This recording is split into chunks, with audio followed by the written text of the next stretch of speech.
Hello everyone, welcome to our channel the ultimate education. इस video में मैं आपको क्लास 10 बायोलॉजी का चैप्टर लाइफ प्रोसेस पढ़ाऊंगा। ये चैप्टर टोटल 4 लेक्चर में डिवाइड है। पहला न्यूट्रिशन, दूसरा रेस्पिरेशन, तीसरा ट्रांसपोर्टेशन, चौथा एक्सक्रीशन। इस वीडियो में मैं आपको पार्ट 1 न्यूट्रिशन बताऊंगा। न्यूट्रिशन क्या होता है, उसमें न्यूट्रिशन बहुत लंबा टॉपिक है। पहले न्यूट्रिशन आता है, देन रेस्पिरेशन आएगा, ट्रांसपोर्टेशन, एक्सक्रीशन। इसमें मैं सिर्फ न्यूट्रिशन बताऊंगा एंड देन लास्ट में मैं एक वर्कशीट प्रोवाइड करूंगा इस चैप्टर न्यूट्रिशन से बिलोंग करता होगा, जो मैं आप उस वर्कशीट को आप उसको ज़रूर कीजिएगा, क्योंकि वो वर्कशीट बहुत ज़्यादा इंपॉर्टेंट है आप सब के लिए। इस वर्कशीट से इतने इंपॉर्टेंट क्वेश्चन रहेंगे जो आपका ये पूरा न्यूट्रिशन कंप्लीट कर दे। Okay, so for that let's move.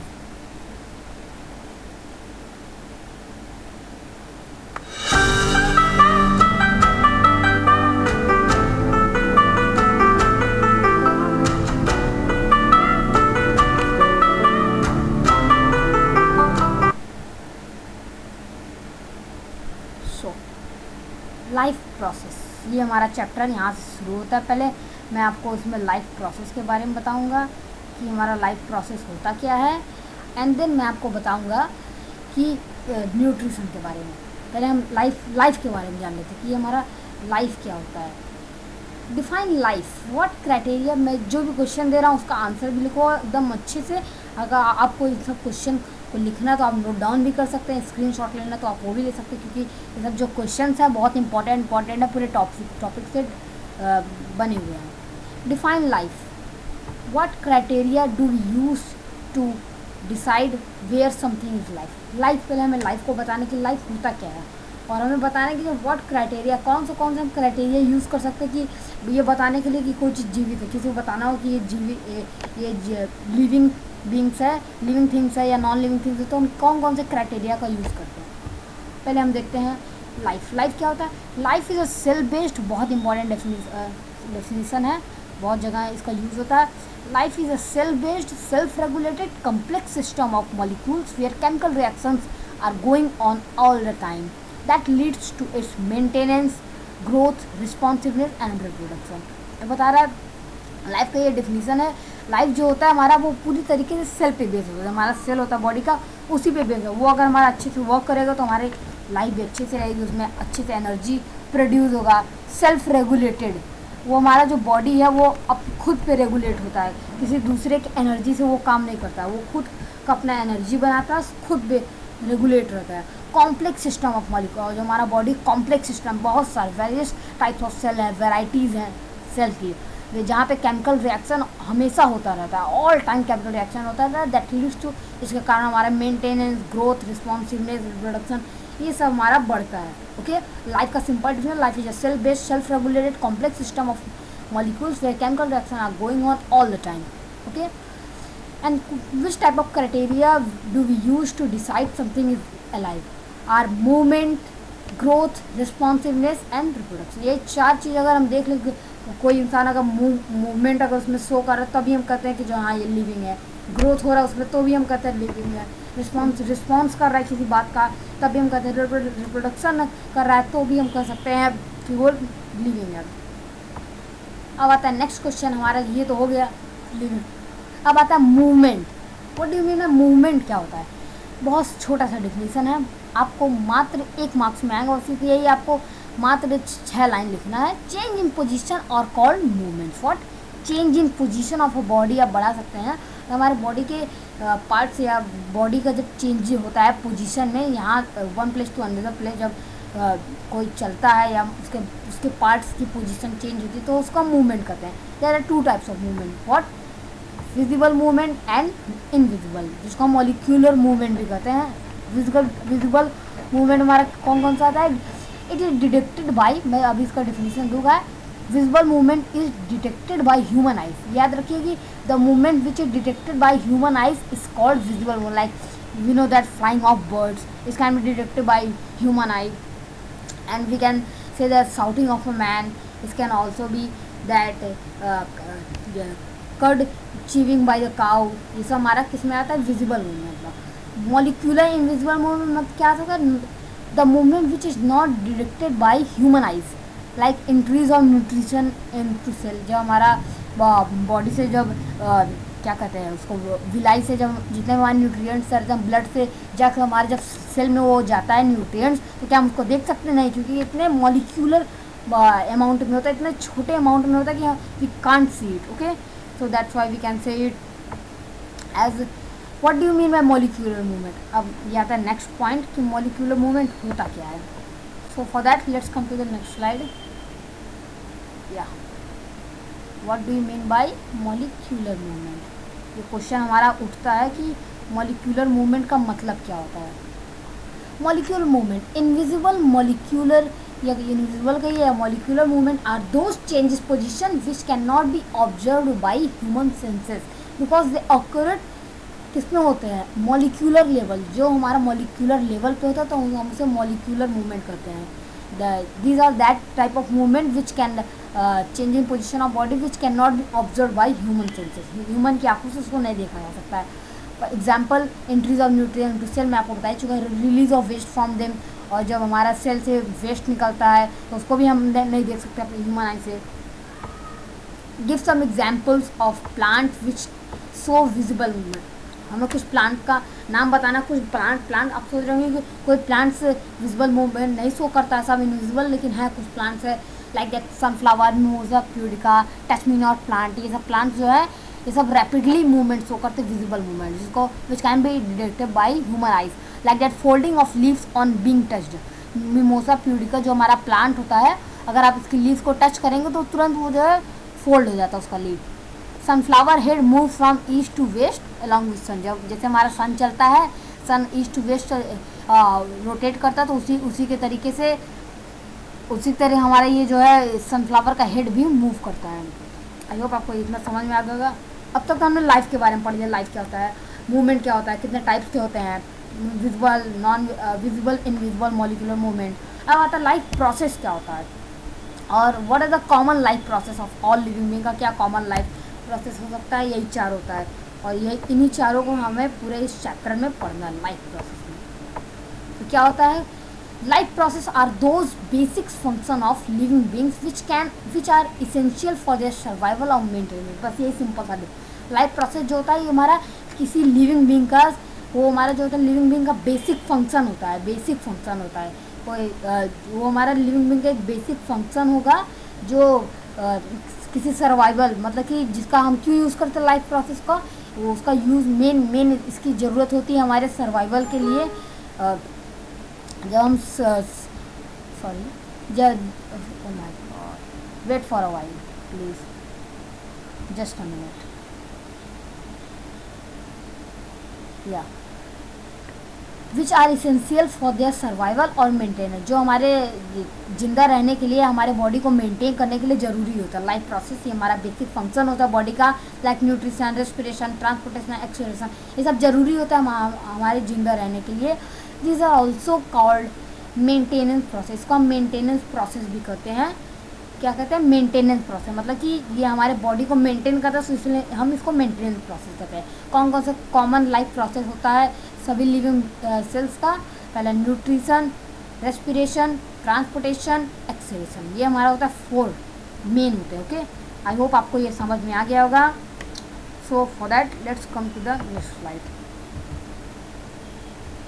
अब आता है हमारा न्यूट्रिशन। अब तक तो हमने ये सब पढ़ ही लिया कि क्या होता है हमारा लाइफ प्रोसेस, क्या होता है, लाइफ क्या होता है और कितने टाइप के मूवमेंट होते हैं, ये सब हमने देख लिया होता है। हमारा न्यूट्रिशन क्या होता है, न्यूट्रिशन हमें यही 4 चीज़ पढ़ना है। तो इस वीडियो में मैं न्यूट्रिशन को डिस्कस करूँ। अब तक समझ लीजिए हमारा इंट्रोडक्शन चल रहा था, अब हम न्यूट्रिशन को डिस्कस करेंगे। न्यूट्रिशन में सबसे पहला क्वेश्चन आपके दिमाग में आ रहा होगा कि न्यूट्रिशन होता क्या है। Very simple definition, nutrition is the process of obtaining and utilization of food for meeting various requirement of a living being। Nutrition क्या होता है, इट इज़ अ प्रोसेस, एक टाइप का प्रोसेस होता है फूड को ऑब्टेन करना और उस फूड का पूरे बॉडी में यूटिलाइज करना। कहाँ यूटिलाइज करना, पूरे बॉडी में। जब उसका यूटिलाइज, आप फूड को ऑब्टेन कर लिए, ठीक है, खा लिए ना, अब उसका कैसे यूटिलाइज हो रहा है बॉडी में, रेस्पिरेशन के थ्रू कैसे हमारा हो रहा है वही सब हमारा न्यूट्रिशन में आता है। वो कैसे उस फूड को हमारा बॉडी यूटिलाइज कर रहा है, वो सब और क्यों यूटिलाइज कर रहा है, बहुत सारे जो हमारे लिविंग बींग्स के अलग अलग रिक्वायरमेंट होते हैं, जो उनकी नीड होती है, उन सबको पूरा करने के लिए। लाइक दैट कुछ लोग होते हैं जिनको अपना सेहत सही करना रहता है, so for that they need more nutrients food. So like that कुछ लोग का सेहत बहुत डाउन होता है, कुछ लोग के अंदर ब्लड की कमी होती है। सो फॉर दैट इन सब की नीड्स को पूरी करने के लिए हमें न्यूट्रिशन की चाहिए ज़रूरत होती है। अब आता है न्यूट्रिएंट्स। न्यूट्रिएंट्स क्या होता है, जो हमारे फूड में पाए जाते हैं, डिफरेंट डिफरेंट कॉम्पोनेंट्स। इसका सिंपल डिफिनीसन देखा जाए, the different different components of food both organic and inorganic having distinct function like providing energy, material for body building and maintenance of metabolism and regulation of metabolism are called nutrient. Definition क्या है, the different component of food. ये जो हमारा होता है nutrients, अलग अलग components होता है फूड का, बहुत सारे कॉम्पोनेंट, लाइक हमारा कार्बोहाइड्रेट हो गया, प्रोटीन हो गया, विटामिन हो गया, मिनरल्स हो गया, ये सब जो होता है हमारे अलग अलग कॉम्पोनेंट्स है और इनके अलग अलग function, having distinct function like providing energy. किसी का होता है एनर्जी प्रोवाइड करना, किसी का होता है बॉडी को बिल्ड करना, लाइक प्रोटीन का वर्क होता है, किसी का होता है मेटाबॉलिज्म को मेंटेन करना, जो शरीर का जो प्रोटोप्लाज्म होता है उसको मेंटेन करना का काम भी हमारे न्यूट्रिएंट्स में आता है। लाइक न्यूट्रिएंट्स के 3 टाइप्स होते हैं according to the energy giving food, body building food, protective food. Energy giving food में कौन कौन सा आता है, हमारा कार्बोहाइड्रेट और फैट ही होता है। 2 ही हमारे न्यूट्रिएंट्स ऐसे होते हैं, फूड के कंपोनेंट होते हैं जो सिर्फ हमें कार्बोहाइड्रेट और फैट प्रोवाइड करते हैं। एनर्जी प्रोवाइड करने वाले सिर्फ 2 ही कंपोनेंट होते हैं, वो होता है हमारा कार्बोहाइड्रेट एंड फैट। और बॉडी बिल्डिंग मतलब बॉडी बनाने के लिए, शरीर को मेंटेन रखने के लिए, बॉडी को मेंटेन रखने के लिए हमारा प्रोटीन बहुत ज़्यादा इंपॉर्टेंट रोल प्ले करता है। और प्रोटेक्टिव फूड मतलब कि हमारे बॉडी को वायरसेस बैक्टीरिया से अच्छे से फ्री रखने के लिए हमारा विटामिन और मिनरल का हमें यूज़ करना चाहिए। लाइक दैट आप देख ही रहे कोरोना वायरस में इस समय हमको विटामिन और मिनरल की ज़्यादा ज़रूरी है। प्रोटीन की तो है एनर्जी के लिए, बॉडी बिल्ड कर, लेकिन प्रोटेक्ट करना, अगर आपको अपनी बॉडी को प्रोटेक्ट करना है तो उसके लिए आपको विटामिन और मिनरल का ज़्यादा से ज़्यादा यूज़ करना होगा। Okay, right the importance of nutrition. आपने सब सॉरी न्यूट्रिएंट्स, यहाँ पे इसको कट करके यहाँ पे न्यूट्रिएंट्स है, let me firstly erase it, otherwise you will get confused.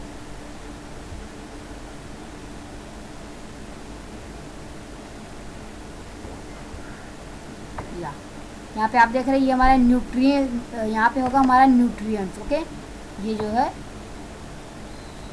ये हमारे यहाँ पे न्यूट्रिएंट्स हैं।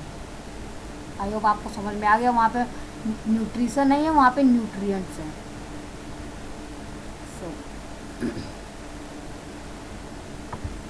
कहाँ पे थे, यहाँ एनर्जी प्रोवाइड कर। अब देखिए न्यूट्रिएंट्स का क्या क्या इंपॉर्टेंस होता है, जो हम फूड को कंज्यूम करते हैं उनका क्या क्या इंपॉर्टेंस है, हम क्यों कंज्यूम करते हैं, उसके बहुत सारे इंपॉर्टेंस, 6 से 7 इंपॉर्टेंस होते हैं। पहला एनर्जी, न्यूट्रिएंट्स प्रोवाइड एनर्जी। हमारे बॉडी को जो एनर्जी चाहिए होता है, मेटाबॉलिज्म को, प्रोटोप्लाज्म स्ट्रक्चर को सही करने के लिए, मेंटेन करने के लिए हमें एनर्जी की ज़रूरत पड़ती है। और उस एनर्जी को हम कहाँ से प्रोवाइड करते हैं, न्यूट्रिएंट से, फूड से।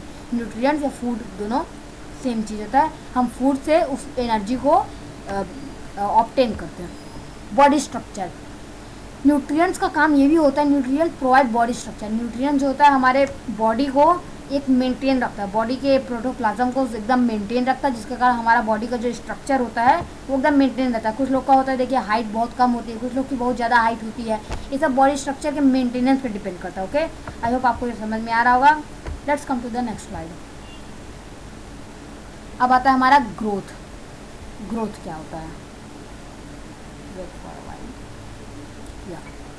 अब तक हमने देखा क्या देखा, एनर्जी देखा और बॉडी स्ट्रक्चर। इन दोनों में भी हमें न्यूट्रिएंट्स हमारा एनर्जी प्रोवाइड करता है, हमारे बॉडी स्ट्रक्चर को अच्छा बनाता है, मेंटेन करता है।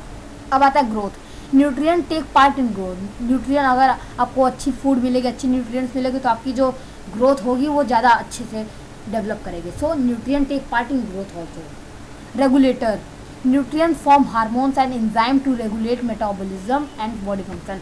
ये जो हमारा हार्मोन्स एंजाइम होता है, इसका यही एक वर्क होता है, हमारे बॉडी के फंक्शन को रेगुलेट करना, मतलब कि अच्छे से नियंत्रित, कंट्रोल में रखना। कि कहीं हो सकता है कहीं से आप देख रहे हैं यहाँ से गैस्ट्रिक जूस ज़्यादा रिलीज़ हो रहा है, यहाँ से हमारा बाइल जूस लीवर से ज़्यादा रिलीज़ हो रहा है, पैंक्रियाटिक जूस ज़्यादा रिलीज़ हो रहा है। इन सबको मेंटेन करने के लिए यहाँ पिट्यूटरी ग्लैंड में जो हमारा होता है हाइट वाला हार्मोन, वो ज़्यादा रिलीज़ हो रहा है। जो एग्जाम्पल जो भी हमारा ग्लैंड में रिलीज होता है, इसीलिए इन सबको मेंटेन करें हमारा हार्मोन्स और एंजाइम्स का, और इनको बनाने के लिए हमें न्यूट्रिएंट्स की ज़रूरत होती है, क्योंकि nutrient form hormones and enzymes. So I hope आपको ये भी समझ में आ गया होगा।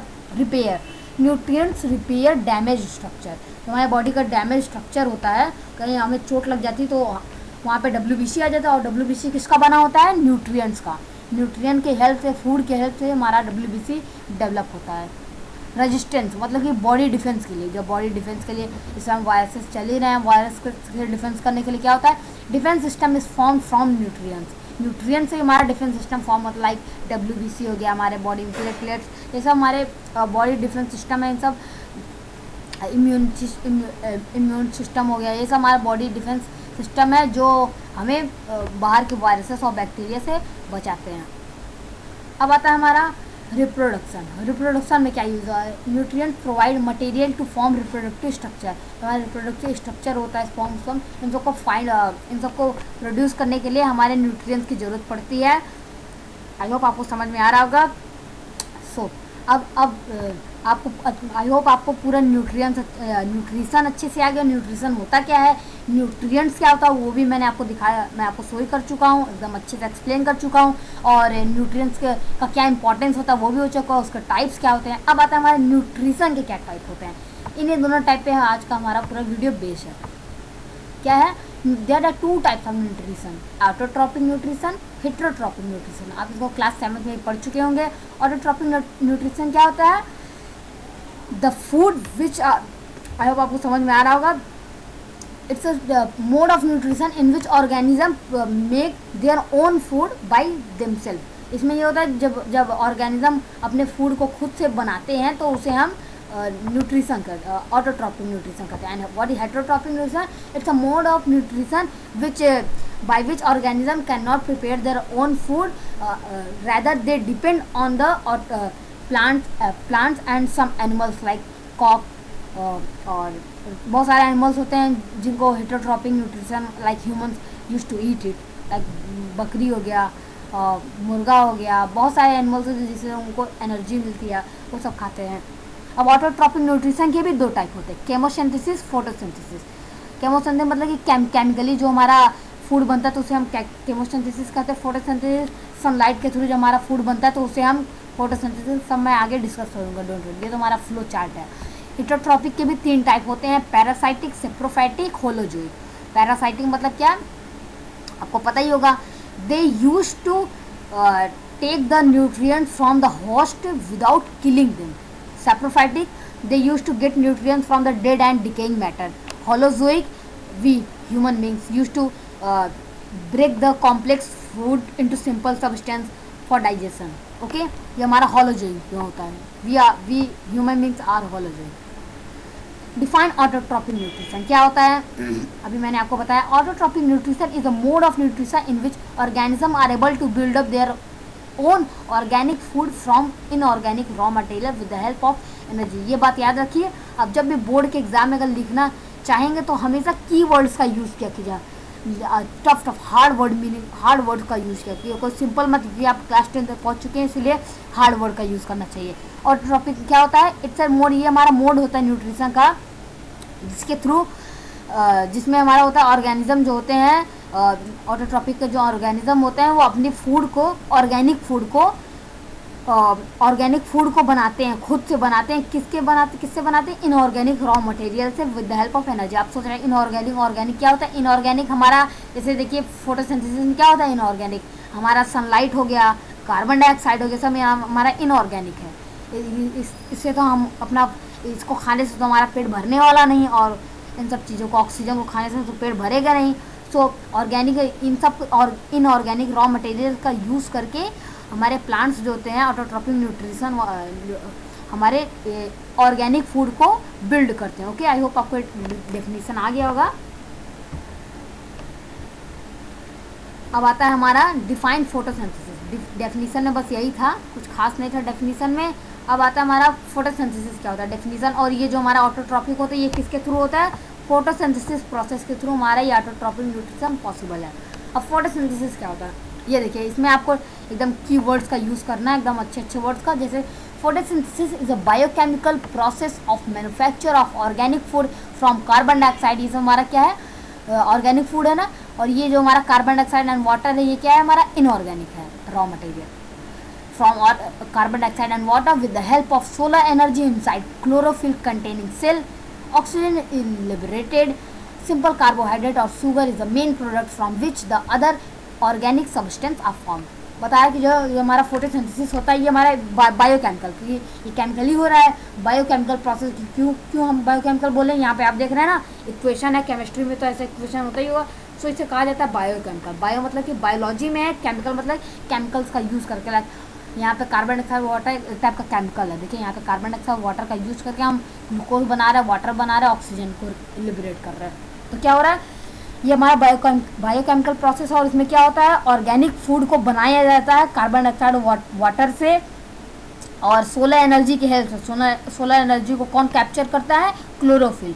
क्लोरोफिल किस में होता है, सेल में होता है. ओके, तो वो जो हमारा सेल होता है, सेल कंटेन करता है क्लोरोफिल, वो हमारा सोलर एनर्जी को की हेल्प से, सोलर एनर्जी की हेल्प से और कार्बन डाइऑक्साइड और वाटर को का यूज़ करके ऑर्गेनिक फूड को प्रिपेयर करता है. ऑक्सीजन इससे लिबरेट हो जाता है. ये देखिए ये एरो अप एरो का साइन बना तो ये शो कर रहा है ऑक्सीजन बाहर निकल जाता है. सिंपल कार्बोहाइड्रेट और sugar is the main product. मतलब और इसमें जो हमारा मेन प्रोडक्ट बनता है ये C6H12O6, ये क्या होता है, सिंपल कार्बोहाइड्रेट होता है या शुगर, ग्लूकोज टाइप का आप कह सकते हैं. ये हमारा मेन प्रोडक्ट होता है जिसके लिए हमारा ये प्लांट फोटोसिंथेसिस करता है, इन्हीं के लिए मेन करता है.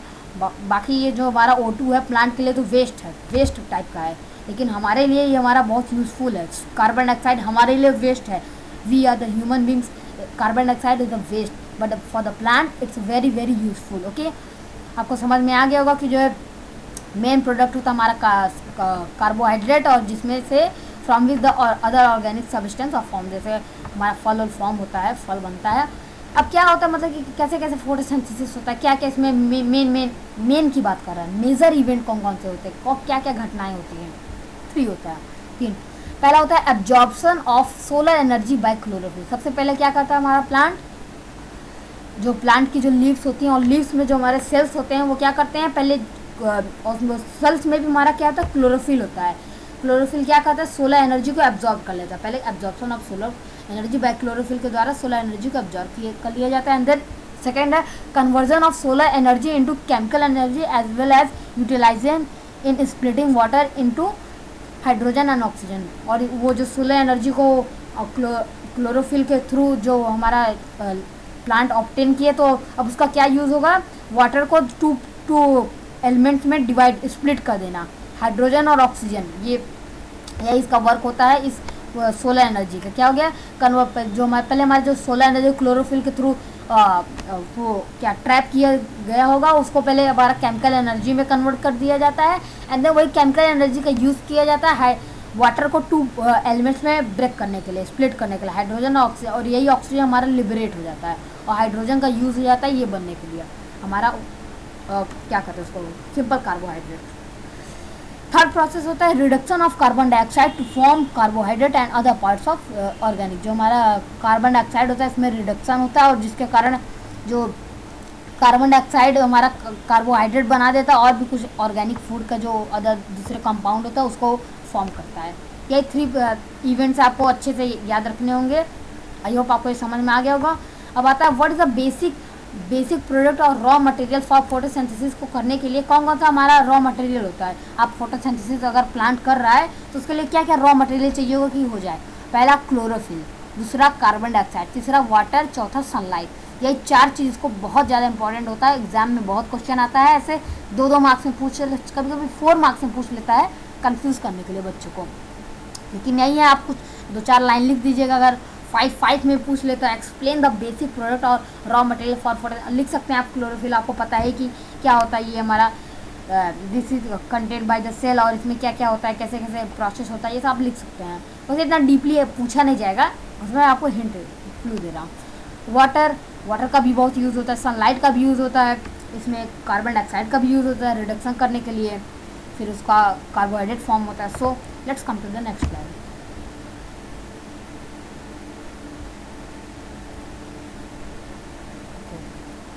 अब क्वेश्चन आता है हमारा, हाउ डज द, अब तक हमने जान लिया कि जो उसको प्लांट को कार्बन डाइऑक्साइड जरूरत पड़ता है। अब आता है कि जो है कार्बन डाइऑक्साइड जरूरत पड़ता है तो डिजर्ट प्लांट जो होते हैं वो दिन में तो लेते नहीं है, जो रेत वाले जो हमारे रेगिस्तान में प्लांट उगते हैं वो तो दिन में कार्बन डाइऑक्साइड एब्जॉर्ब नहीं कर सकते। क्यों? क्योंकि इतना धूप रहता है और उस धूप के कारण जो भी वो पानी, उनके अंदर जो पानी होता है, अगर वो अपने स्टोमेटा को ओपन करेंगे तो जितना भी वाटर होगा सब वो एब्जॉर्ब कर, ट्रांसपिरेशन के थ्रू एब्जॉर्ब हो जाएगा। इसलिए वो कैसे CO2 को एब्जॉर्ब करते हैं वो देखिए।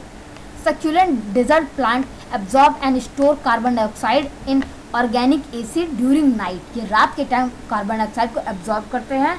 क्यों रात को करते हैं? दिन में तो कर नहीं सकते हैं। क्यों नहीं कर सकते दिन में? क्योंकि उस समय जब उनका स्टोमेटा ओपन रहेगा तो ट्रांसपिरेशन के थ्रू जितना भी वाटर रहेगा उनके बॉडी में, प्लांट्स के बॉडी में, सब हमारा ट्रांसपिरेशन के थ्रू बाहर निकल जाएगा। सो इसीलिए वो दिन के टाइम अपने स्टोमेटा को नहीं ओपन करते, और ये रात के टाइम स्टोमेटा को ओपन करेंगे और कार्बन डाइऑक्साइड को ऑर्गेनिक एसिड में एब्जॉर्ब करेंगे। It is reduce during the day. मैंने बताया कि जो दिन में कम हो जाता है। क्यों कम हो जाता है?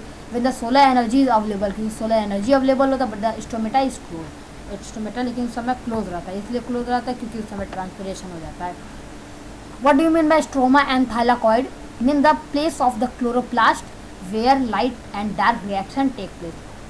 पूछे हमारे स्ट्रोमा और थाइलाकॉइड क्या होता है? थाइलाकॉइड और ये कहाँ पाया जाता है? क्लोरोप्लास्ट मतलब क्लोरोफिल के अंदर क्लोरोप्लास्ट होता है, और क्लोरोप्लास्ट में ही हमारा ये दो होता है। और कैसे कैसे पाया जाता है, किस फॉर्म में पाया जाता है, और इसमें कौन सा रिएक्शन होता है? डार्क होता है कि लाइट? आप आगे पढ़ेंगे, वैसे इतना डीपली नहीं है आपके बुक में, कोर्स में, लेकिन ये आपको आगे काम आ सकता है, क्लास 12th में काम आ सकता है। थोड़ा मैं आपको बता देता हूँ थाइलाकॉइड क्या होता है। Thylakoid is a sac like structure within chloroplast. Thylakoid क्या होता है? एक सैक लाइक स्ट्रक्चर होता है, एक टाइप का समझ लीजिए प्लेट टाइप का स्ट्रक्चर होता है। वो ऐसे रखा रहता है, एक के ऊपर जब रख देते हैं ग्रुप में बन जाता है तो उसे हम ग्रैनम कहते हैं। Thylakoid, the group of the thylakoid is called granum, याद रखिएगा। लेकिन जब एक हमारा सिंगल जो थाइलाकॉइड होता है, सिंगल जो हमारा स्ट्रक्चर होता है विद इन क्लोरोप्लास्ट में जो होता है उसे हम थाइलाकॉइड कहते हैं। Sac like structure within chloroplast is called thylakoid. Light reaction of photosynthesis, इसमें कौन सा रिएक्शन होता है? Light reaction. लाइट रिएक्शन मतलब क्या होता है? In the presence of sunlight. दो टाइप के रिएक्शन होते हैं, एक प्रेजेंस में होता है, मतलब कि सनलाइट के जब प्रेजेंस में होता है वो हमारा दिन में होता है। जो डार्क रिएक्शन होता है सनलाइट के एब्सेंट में, रात को तो सूरज निकलता नहीं है तो इसीलिए उस समय भी रिएक्शन होता है, डार्क रिएक्शन होता है। अब डार्क स्ट्रोमा क्या होता है? मैट्रिक्स, जो हमारा क्लोरोप्लास्ट में मैट्रिक्स होता है, क्लोरोप्लास्ट का जो मैट्रिक्स होता है, आप देखेंगे कि सेल में जरूर क्लोरोप्लास्ट, और क्लोरोप्लास्ट में देखिए कुछ चिपचिपा टाइप का होता है, वही मैट्रिक्स होता है। जो मैट्रिक्स होता है उसी को हम स्ट्रोमा कहते हैं, और वो क्या हेल्प करता है? डार्क रिएक्शन में, फोटोसिंथेसिस के डार्क रिएक्शन में, जो हमारा रात को होता है रिएक्शन, डार्क रिएक्शन, उसमें हेल्प करता है स्ट्रोमा। अब आता है क्लोरोफिल हमारा क्यों नेसेसरी है फोटोसिंथेसिस के लिए। आप स्क्रीनशॉट ले लीजिए, ये पूरा इसका वो है, प्रैक्टिकल है। जब आप स्कूल में जाएंगे तो आपको ये पूरा प्रैक्टिकल करवाया जाएगा। इंपॉर्टेंट बहुत ज़्यादा है, क्योंकि बोर्ड प्रैक्टिकल में इसका बहुत ज़्यादा, इसलिए देखिए मैंने आप पहले से यहाँ पे 3 स्टार कर दिया, मतलब ये बहुत ज़्यादा इंपॉर्टेंट है। तो बताना क्लोरोफिल क्यों इंपॉर्टेंट है फोटोसिंथेसिस के लिए। क्लोरोफिल नहीं रहेगा तो हमारा सनलाइट नहीं एब्जॉर्ब होगा, सनलाइट एब्जॉर्ब नहीं होगा तो हमारा वाटर 2 भाग में नहीं स्प्लिट होगा। तो यही सब है, लेकिन सब पूरा प्रैक्टिकली शो किया गया है कैसे कैसे आयोडीन, अल्कोहल का यूज़ करके बहुत सारे सब्सटेंस का यूज़ करते हैं, हाइड्रो ऑक्साइड। आई होप आपको इन सब का आप स्क्रीनशॉट ले सकते हैं। ओके, आप इसका भी स्क्रीनशॉट ले लीजिए।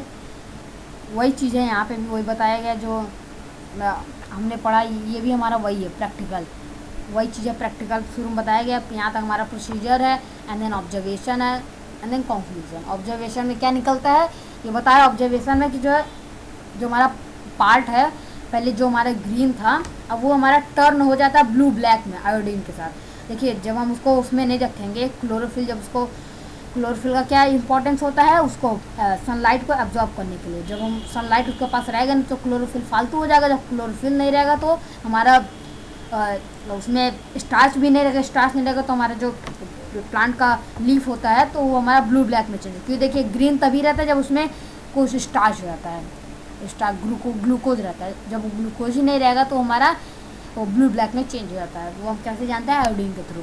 जैसे आप समझ लीजिएगा। Why does the leaf most suitable for photosynthesis? Photosynthesis process के लिए लीफ को क्यों ज़्यादा सूटेबल माना जाता है? क्यों उसके स्टेम को, क्यों उसके वुड को, लकड़ियों को, क्यों उसमें फोटोसिंथेसिस नहीं हो पाता। इसके कुछ 3 मेन इम्पॉर्टेंस है लीफ के कि इसे क्योंकि फोटोसिंथेसिस उसमें होता है। पहला, it has a large surface area for harvesting sunlight. इसके पास बहुत ज़्यादा सरफेस एरिया जो होता है इसका ज़्यादा होता है कि सनलाइट डायरेक्ट आता है उसके लीव्स पे आता है और एकदम पूरा वो पूरी तरीके से फैल जाता है लीव्स, जिसके कारण सरफेस एरिया बढ़ जाता है और पूरा सनलाइट उसमें आ जाता है। दूसरा होता है numerous stomata for exchange of gases. इसमें बहुत सारे स्टोमेटा होते हैं। आपको पता होगा कि स्टोमेटा हमारे सिर्फ लीव्स में होता है, जिसके कारण जब स्टोमेटा ओपन होता है तभी उसमें कार्बन डाइऑक्साइड और फोटोसिंथेसिस में जो भी प्रोसेस कार्बन डाइऑक्साइड सनलाइट के लिए सब इंपॉर्टेंस होता है। तो स्टोमेटा हमारे सिर्फ लीव्स में होता है, इसलिए लीव्स को ज़्यादा सुटेबल माना जाता है। Abundant vascular supply for bringing water and taking out of manufacture food. देखिए लीव्स में ही हमारा ज़्यादा से ज़्यादा हमारा जाइलम और फ्लोएम लीव्स में होता है। जाइलम का क्या वर्क होता है? Bringing water from the root to the green part. And क्या होता है? फ्लोएम का क्या होता है? Bringing the manufactured food from the green part to the non green part. और ये सब हमारा कहाँ ज़्यादा पाया जाता है? लीव्स में पाया जाता है। इसलिए लीव्स में हमारा होता है यही फोटोसिंथेसिस होता है, जिसके कारण हमारा उसको जब भी वाटर की ज़रूरत पड़ती है तो उसमें जाइलम ज़्यादा होगा तो वो तुरंत रूट से मंगवा के उसको पानी मिल जाएगा, वाटर मिल जाएगा और उसे नॉन ग्रीन पार्ट में पहुँचाना तो उसके पास फ्लोएम भी ज़्यादा है, इसीलिए इसको माना जाता है अबंडेंट वास्कुलर सप्लाई इसमें ज़्यादा होता है लीव्स में। अब आता है question, what do you mean by stomata, what is its function, why does the opening and closing of stomata very essential. ये सब क्वेश्चन है। स्टोमेटा क्या होता है, उसका क्या फंक्शन होता है, क्यों ज़रूरी होता है उसका ओपन होना क्लोज होना, ये सब हम नेक्स्ट स्लाइड में देखेंगे। सो यहाँ पे है यस एक्सप्लेन द मैकेनिज्म, और ये भी हमारे क्वेश्चन है। पहले आपने देखा इतना क्वेश्चन, अब फिर एक क्वेश्चन आता है explain the mechanism of opening. और हमारा ये कैसे स्टोमेटा ओपन हो जाता है क्लोज हो जाता है, इसका भी एक रीज़न है। ओके एंड देन अब आते हैं पहले stomata. What is stomata? Question था ना पहले, what do you mean by stomata. Stomata are tiny pores present on the surface of the leaf. Stomata क्या होता है? छोटे छोटे पोर्स होते हैं, छिद्र होते हैं, छेद होते हैं जो हमारे लीफ के सरफेस पे प्रेजेंट होते हैं। What is the function of stomata? Massive amount of gaseous exchange take place in the leaves through these pores for the purpose of photosynthesis. Function क्या होता है स्टोमेटा का? मेन इसका फंक्शन ये होता है बिकॉज मैसिव, क्योंकि इसमें ज़्यादा से ज़्यादा गैसियस एक्सचेंज होता है, मतलब कि कार्बन डाइऑक्साइड अंदर जाएगा, ऑक्सीजन बाहर जाएगा ड्यू टू स्टोमेटा के कारण। स्टोमेटा ओपन होता है, क्लोज होता है, उसी के कारण इसमें ज़्यादा से ज़्यादा गैसियस एक्सचेंज होता है। यही हमारा मेन फंक्शन होता है। Massive amount of gaseous exchange take place in the leaves through these pores for the purpose of photosynthesis. Photosynthesis के पर्पज से यहाँ पे ज़्यादा से ज़्यादा गैसियस एक्सचेंज होता है, ये इसका फंक्शन है। Need of opening and closing of stomata. Stomata के बंद होना और खुलने का क्या एक जरूरी होता है? क्यों जरूरी होता है? यही होता है beside stomata the exchange of gases occur across the surface of stems, roots and leaves as well. बता रहे कि जो हमारा स्टोमेटा के पीछे का स्टोमेटा के बारे में आप जानेंगे तो इसमें हमारा गैस का एक्सचेंज होता है और उस गैस का एक्सचेंज हमारे स्टेम, रूट और लीव्स में भी हो सकता है, लेकिन इतने अमाउंट में नहीं होगा जितना हमारा लीव्स में होता है। स्टोमेटा मैंने आपको पिछले में बताया ना, वो क्यों लीव्स हमारा सूटेबल माना जाता है फोटोसिंथेसिस के लिए, क्योंकि इसमें स्टोमेटा ज़्यादा होता है, तो इसीलिए यहाँ पे इसकी ज़रूरत पड़ती है ओपन और क्लोज होने के स्टोमेटा का, क्योंकि इसी में ज़्यादा होता है। और जब ज़रूरत क्यों पड़ेगी इसकी? जब हमारा इसमें ज़्यादा होता होगा स्टोमेटा, लीव्स में जब हमारा ज़्यादा स्टोमेटा होता होगा तो उसमें ज़्यादा वो फोटोसिंथेसिस करेगा, फूड बनाएगा, तो हमारे स्टेम, रूट्स और लीव्स तक सारे फूड को पहुंचाएगा, क्योंकि उनमें तो बहुत कम स्टोमेटा होता है, इसलिए वो फूड खुद नहीं प्रिपेयर कर पाते हैं हमारे स्टेम, रूट और लीव्स, इसलिए वहाँ तक स्टेम, रूट और लीफ बताया कि जो लीफ में भी हमारा होता है stomata. So the opening and closing, और यहाँ पे एक पॉइंट यहाँ पे छूट गया, इसलिए मैंने ऐसे किया है एरो टाइप का। Since large amount of water can be lost through stomata, plant closes the pore when it does not need CO2। बता रहे कि जो है क्लोज और बंद करने की क्या ज़रूरत होती है, क्यों हमारा ओपन और क्लोज होता है, इसका ये भी रीज़न हो सके। इसके कारण ट्रांसपिरेशन होता है, वाटर का मूवमेंट होता है डिफ्यूजन प्रोसेस से। आप आगे पढ़ेंगे उसमें किसमें, अरे एक्सेलेरेशन में नहीं, transportation of water, transportation video में पढ़ेंगे, थर्ड वीडियो है, पार्ट है, उसमें मैं आपको बताऊंगा कि पूरा इसका क्या मैकेनिज्म होता है, ओपन और क्लोज होने से इसमें क्या होता है, क्या जब वो हमारा ओपन और क्लोज होता है तो हमारा उसके कारण ट्रांसपिरेशन होता है, उस ट्रांसपिरेशन के कारण हमारा वाटर का सप्लाई होता है, आगे जाता है, तो सब आप उस वीडियो में पढ़ेंगे। तो आज इतना जानिए। अब मैकेनिज्म ये हमारा कैसे ओपन होता है, क्लोज होता है, हमारा जो स्टोमेटा होता है कैसे होता है ओपन क्लोज होता है। The opening and closing of stomata और pore is a function of guard cell. ये जो हमारा ओपन होता है, बंद होता है और स्टोमेटा, वो किसका फंक्शन है, गार्ड सेल। गार्ड सेल ही हमारा हेल्प करता है ओपन और क्लोज होने में। The guard cell swell when water flows into them. अब ये कैसे ओपन होता होगा, जब हमारे गार्ड सेल में खूब ज़्यादा पानी भर जाता है। गार्ड सेल जो हमारा होता है साइड में गार्ड सेल, उसमें जब खूब ज़्यादा पानी भर जाता है तो क्या होता है, वो फूल जाता है। पानी भरने का जो फूल जाता है, और फूलने के कारण क्या होता है, जब आपको गुब्बारे को ले लीजिए, समझ रहे मेरी बात को, होली में जब आप किसी बैलून में पानी वानी भर देते हैं तो उसको मारने के लिए जब पानी भर देते हैं तो उसमें देखिए जो नीचे जो पानी रहता है पूरा, आप ऊपर से पकड़ेंगे तो पानी जो रहेगा पूरा नीचे की ओर लटक जाएगा ना। और वही जो पानी लटकता है, क्यों लटकता है, क्योंकि पानी इसमें ज़्यादा हो जाता है, पानी ज़्यादा लटक जाता है और वही धीरे से कभी धीरे से यहाँ से निकल भी जाता है पानी, तो मतलब छेद हो जाता है ना, तो वही ओपन हो गया। उसी टाइप का वही उसका मैकेनिज्म है गार्ड सेल के ओपन होने का। जब हमारा गार्ड सेल स्वेल हो जाता है, उसमें जब पानी फ्लो करता है तो उसके कारण causing the stomata pore open, तो हमारा ओपन हो जाता है। Similarly the pore closure if the guard cell shrink, और फिर जब वहाँ से पानी का मूवमेंट चला जाता है, हट जाता है, तो हमारा वो क्लोज हो जाता है। श्रिंक पहले श्रिंक हो जाए, मतलब सिकुड़ जाएगा, सिकुड़ के वो छोटा छोटा होकर क्लोज हो जाता है। तो that's the main mechanism of the opening and closing of stomata.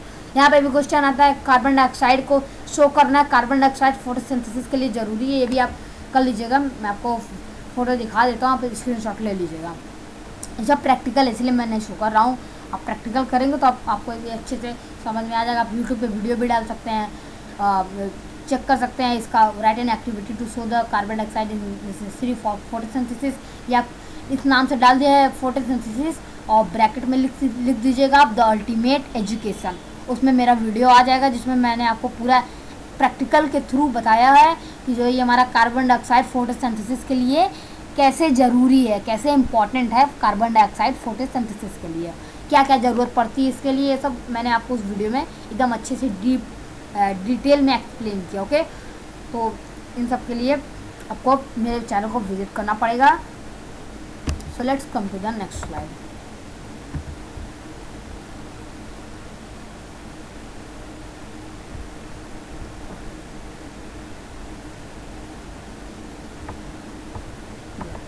ये वही है, वही बता रहा है कि जो है ये हमारा प्रैक्टिकल है, प्रैक्टिकल में अच्छे से हो जाएगा।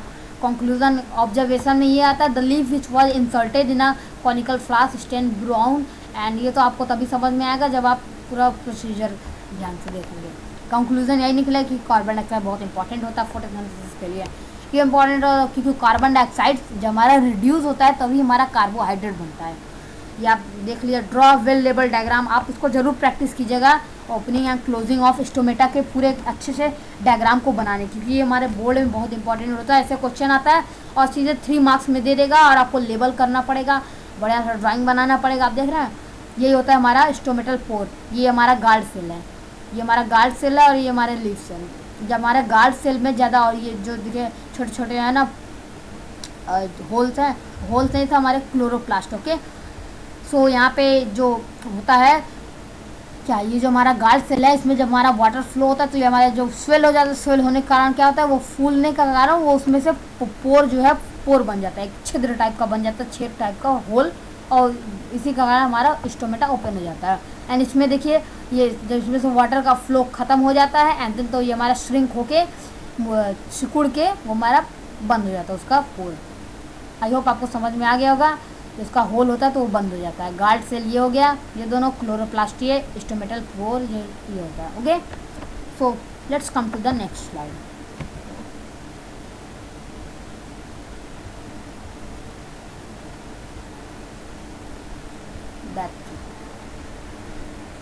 अब आता है question, explain the mechanism of photosynthesis in detail. अब तक तो हमने पढ़ लिया इन सब के बारे में, स्टोमेटा के बारे में, फोटोसिंथेसिस में क्या क्या होता है, जो वगैरह वगैरह। आप फोटोसिंथेसिस का अब हम ज़्यादा आप डीपली में घुसने कि फोटोसिंथेसिस में कौन कौन से प्रोसेस होते हैं। 2 प्रोसेस होता है फोटोसिंथेसिस में, 2 स्टेप होता है, पहला फोटोकेमिकल और बायोकेमिकल। फोटोसिंथेसिस का डेफिनेशन सेम है, आप जो पिछले स्लाइड में आपने देखा था। क्या, photosynthesis is the formation of organic food from carbon dioxide and water with the help of sunlight inside chlorophyll containing cell oxygen is produced as by product। ये हो गया हमारा ये पूरा फोटोसिंथेसिस का मैकेनिज्म। अब इसका आप ये देख लीजिएगा इक्वेशन 6CO2 प्लस, ये हमारा बैलेंस इक्वेशन है। 6CO2 plus 12H2O in the presence of chlorophyll and sunlight gives out C6H12O6 which is glucose plus 6H2O plus 6O2 which is liberated। Okay, I hope आपको इतना समझ में आ गया। ये हमारा दो प्रोसेस में होता है, फोटोकेमिकल एंड बायोकेमिकल। फोटोकेमिकल क्या होता है? फोटोकेमिकल आपको नाम से पता लगा, फोटो मतलब ही होता है in the presence of light. Photo मतलब ही होता है लाइट। जब हमारा लाइट के प्रेजेंस में रिएक्शन होता है तो उसे हम फोटोकेमिकल। आप याद करिए कि जो हमारा लाइट के प्रेजेंस में होता है वो किस में होता है? थाइलाकॉइड में होता है कि स्ट्रोमा में होता है? ऑब्वियसली हमारे ये थाइलाकॉइड में ही होगा, क्योंकि तो इसीलिए कहा जाता है कि जो हमारा फोटोकेमिकल फेज होता है ये हमारा थाइलाकॉइड में रिएक्शन होता है, और बायोकेमिकल जिसको हम डार्क रिएक्शन कहते हैं और वो हमारा स्ट्रोमा में होता है। ये देखिए लिखा हुआ है फोटोकेमिकल लाइट और हिल रिएक्शन। लाइट रिएक्शन है तो लाइट रिएक्शन कहाँ होता है? थाइलाकॉइड।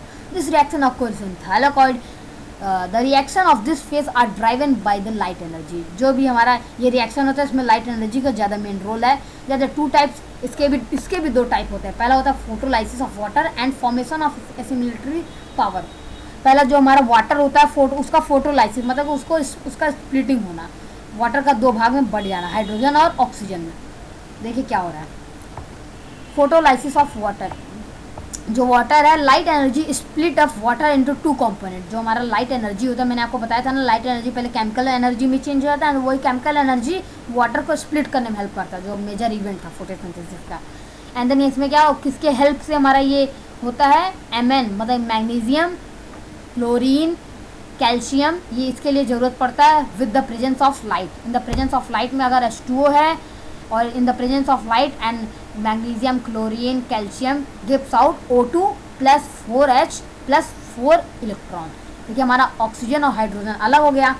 यही होता है हमारा फोटोलाइसिस, पहले ऑक्सीजन और हाइड्रोजन अलग हो जाएगा एंड देन हमारा एसिमिलेटरी पावर मतलब आप समझ रहे होंगे ATP यहाँ फॉर्म होता है और NADPH2, ये दो हमारा होता है एसिमिलेटरी पावर। ये दोनों मिलके हमारे बनाते हैं एसिमिलेटरी पावर। कौन कौन? ATP और आपने सुना होगा ना ATP और NADPH2। प्लांट में भी ATP बनता है। Formation of assimilatory power, light energy absorb by, जो हमारा लाइट एनर्जी क्लोरोफिल मॉलिक्यूल्स के द्वारा अब्जॉर्ब हुआ रहता है। अब देखिए था कि इसमें क्या होता है। लाइट एनर्जी जो हमारा क्लोरोफिल ने बहुत मेहनत से अब्जॉर्ब किया, chlorophyll, oh my God, yes, जो भी हमारा वगैरह वगैरह लाइट एनर्जी अब्जॉर्ब किया जाता है क्लोरोफिल के थ्रू। अब उसका क्या यूज़ होता है? लाइट एनर्जी अब्जॉर्ब तो हो गया, पहला इसका क्या यूज़ था लाइट एनर्जी का? वाटर को टू फॉर्म में स्प्लिट करना। अब दूसरा यूज़ क्या हो जाता है? Is used in the synthesize of ATP and NADPH। NADPH का इन दोनों का के सिंथेसिस फॉर्मेशन में हमारा यूज होता है। अब कैसे बनता है ATP? ADP रहता है, पहले से ADP रहता है एडेनोसिन डाइफॉस्फेट में। जब हमारा एक फॉस्फेट मिल जाता है with the help of energy के थ्रू, जब हमारा मिल जाता है तो एक बॉन्ड बनाता है, उसके कारण हमारा ATP बन जाता है। अब NADPH कैसे बनता है? NADP पहले अलग से रहता है और ये बहुत डीपली है, ये इतना इंपॉर्टेंट नहीं है, ये बहुत डीपली है, इतना याद रख लीजिएगा कि ये याद रखिए, ये लाइन में है। Both ATP and NADPH2 together form assimilatory power. तो हमारे जो है NADP में जब हम दो इलेक्ट्रॉन मिला देते हैं एंड देन दो हाइड्रोजन का जो आयन होता है तब हमारे ये मिल के बन जाता है NADPH प्लस H प्लस, तो मिल के NADPH2। ओके, आपको ये इक्वेशन याद रखना है, बहुत इंपॉर्टेंट इक्वेशन है, आपके बोर्ड में जरूर आएगा ये। Right the equation of ATP and NADPH formation and what is it called together and what is together it form. ये आता है हमारा टोटली 3 मार्क्स में। ये हमारा 2 मार्क्स का ये हो जाएगा, 1 मार्क्स का ये, 1 मार्क्स का ये, और ये बस एसिमिलेटरी पावर आपको लिखना है, ये आपको 3 मार्क्स आराम से मिल जाएगा। अब बायोसिंथेसिस फेज आता है, डार्क रिएक्शन जो होता है हमारा कहाँ होता है? स्ट्रोमा में होता है। डार्क रिएक्शन क्या होता है? डार्क, इसको जो बायोसिंथेसिस होता है उसको डार्क रिएक्शन कहता है और ब्लैकमैन्स रिएक्शन, क्योंकि इसका जो डिस्कवर हुआ था ब्लैकमैन्स ने किया था। It is actually light independent reaction. जो हमारा ये होता है लाइट इंडिपेंडेंट, मतलब इसमें लाइट का यूज़ ही नहीं होता, विच कैन अक्कर। अगर बाय द वे लाइट रहेगा भी तभी भी ये हमारा रिएक्शन होता है, लाइट नहीं रहेगा तब तो और अच्छी बात है, तब हमारा और अच्छे से हमारा रिएक्शन होगा। This phase occurs in stroma, मैंने आपको बताया स्ट्रोमा या मैट्रिक्स, वो मैट्रिक्स होता है उसमें होता है। इट रिक्वायर, इसको एनर्जी रिक्वायर होता है and reducing power contain in assimilatory power of light reaction. और एनर्जी इसको कहाँ से मिलता है, ये जो हमारा एसिमिलेटरी पावर है ना, ये आप देखें एसिमिलेटरी पावर कौन कौन है, एटीपी और NADPH2 ना, यही दोनों के एनर्जी का यूज़ करके हमारा ये डार्क रिएक्शन होता है। अब आप देखेंगे कैसे होता है। Common pathway of biosynthesis phase in Calvin cycle. अब ये पूरा एक साइकिल है कैल्विन साइकिल, या ये आपके अभी सिलेबस का नहीं है, ये हमारा क्लास 12th में आता है। सो हम अब देखेंगे कैल्विन साइकिल। सो यहाँ पे जो कैल्विन साइकिल में क्या होता है, कार्बन डाइऑक्साइड जो होता है, सो हमारा जो ये कार्बन डाइऑक्साइड होगा ये कंबाइन करेगा राइबोलोज। आपको ये सब बहुत हार्ड लग रहा होगा, लेकिन ये सब अभी के लिए है नहीं, बस समझ लो आसानी है, बस अभी के लिए है नहीं, इसलिए आपको हार्ड लग रहा है। अभी आप क्लास 12th में पढ़ेंगे, उसके आगे भी आप बायोलॉजी लेके पढ़ेंगे तब का ये है। ये क्या होता है, RUBB राइबोलोज बाइफॉस्फेट के साथ हमारा जब कार्बन डाइऑक्साइड रिएक्ट, वो कंबाइन में रिएक्ट करता है तो किसके प्रेजेंस में, एंजाइम रूबिस्को के प्रेजेंट में जब वो हमारा रिएक्ट करता है तो ये फॉर्म करता है 2 molecules of phosphoglyceric acid, PGA form करता है, 2 PGA फॉर्म करता है। और वही 2 PGA हमारा क्या करता है, ATP और NAD। अभी तक देखिए हमारा यहाँ 2 PGA तक में कोई भी हमारा एसिमिलेटरी पावर का यूज़ नहीं है। एसिमिलेटरी पावर का मतलब क्या, NADP और ATP का यूज़ नहीं हुआ, लेकिन अब होगा ATP का यूज़। अब कैसे होगा आप देखिए, ATP के प्रेजेंस में ये ATP क्या प्रोवाइड करता है, एनर्जी। ATP के प्रेजेंस में हमारे ये जो होगा फॉस्फोग्लाइसरिक एसिड रिएक्ट करेगा NADPH2 के साथ टू फॉर्म करेगा गैप मतलब क्या, ग्लाइसरल डेनाइड फॉस्फेट फॉर्म करेगा गैप। और यही ये देखिए इसका इक्वेशन लिखा है, PGA है, PGA के साथ हमारा ये इसके ATP के प्रेजेंस में NADPH2 के साथ रिएक्ट करेगा और फॉर्म करेगा gap plus NADP plus ADP plus PI। अब देखिए फिर वही बन गया, ये हमारा जो गैप होगा, गैप 12 गैप फॉर्म होगा, 12 गैप, और उसमें सिर्फ दो गैप का यूज़ होता है एनर्जी ग्लूकोज फॉर्म करने के लिए। इसमें सिर्फ दो गैप जो होगा वो कंडेंस होगा, ठंडा होगा, और हमारा ग्लूकोज फॉर्म करा, वो बहुत लंबा प्रोसेस है, वो आप ग्रेजुएशन में पढ़ेंगे 12 के आगे। और ये जो हमारा NADP और यहाँ पे 10 गैप और NADP ADP PI फिर से वापस चले जाते हैं, फिर वही एसिमिलेटरी पावर बनाते हैं, फिर ये सब लंबा प्रोसेस, इसीलिए इसको कहा जाता है कैल्विन साइकिल की तरह चलता रहता है, इसीलिए इसको कहा जाता है कैल्विन साइकिल। आई होप आपको ये अच्छे से समझ में आ गया होगा। So let's come to the next slide.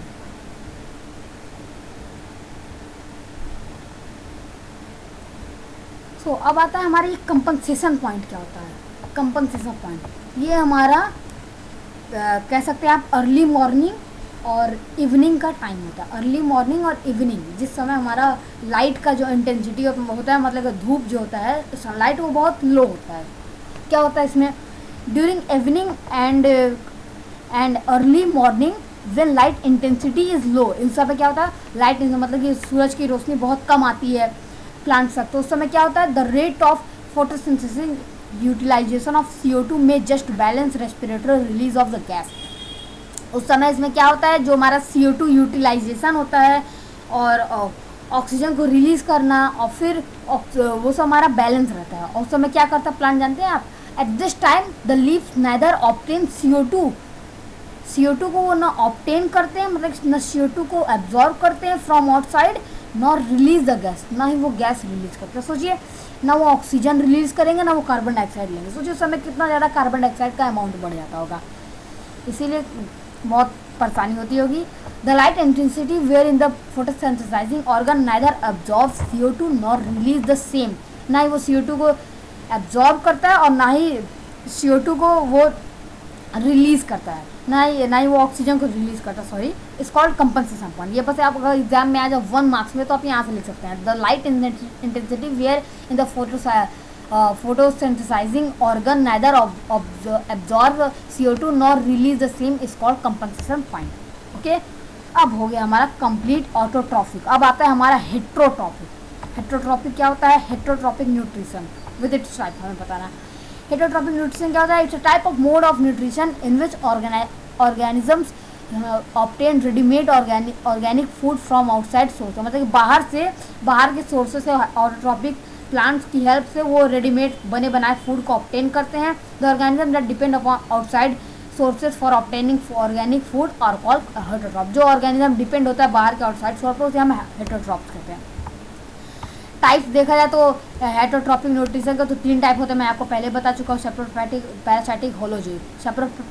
Saprophytic क्या होता है, जो the organism which obtain their nutrients from the dead and decaying matter like the mushroom, bread mold, ये दोनों क्या करते हैं, डेड और सड़े गले सबस्टेंसेस से वो एनर्जी बोला हूँ, न्यूट्रिएंट्स को एब्जॉर्ब करते हैं। पैरासाइटिक मिस्लिटोई, कस्क्यूटा, लाइस, जुआ जो बाद में होता है, ये लोग क्या करते हैं, without killing you they use to just get the nutrients from your body without killing you. जो वॉर्म होता है स्मॉल इंटेस्टाइन में, वो भी यही करता है without killing you. Holozoic nutrition, cow, elephant, humans, मतलब कि they use to just convert the complex food into simple substance. Okay, I hope you understood about. अब डिफरेंस क्या होता है हमारा, डिफरेंशिएट बिटवीन, ये हमारा एग्जाम में आता है सीधे 5 मार्क्स का। आप बस 5 पॉइंट्स लिखना है आपको, बस खत्म, आपका 5 मार्क्स आपको बस एक बार में मिल जाएगा। बताना है क्या क्या ऑटोट्रॉपिक और हेटरोट्रॉपिक न्यूट्रिशन में क्या डिफरेंस होता है। तो चलिए देखते हैं।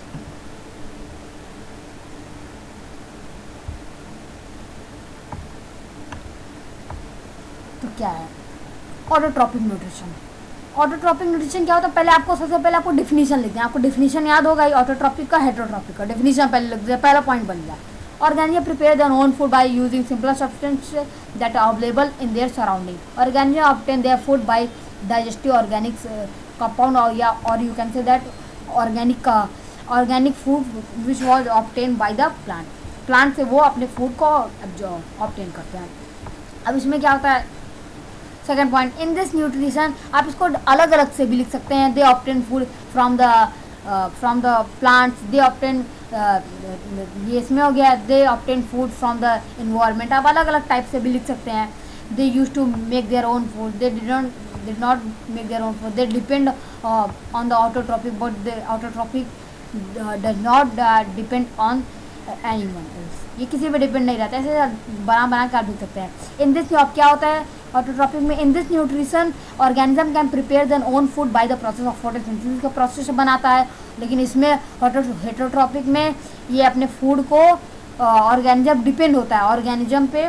जो हमारा हेटरोट्रॉपिक न्यूट्रिशन में जो हेटरोट्रॉप्स लोग जो होते हैं वो ऑटोट्रॉप्स पे डिपेंड होते हैं अपने फूड को ऑब्टेन प्रिपेयर करने के लिए।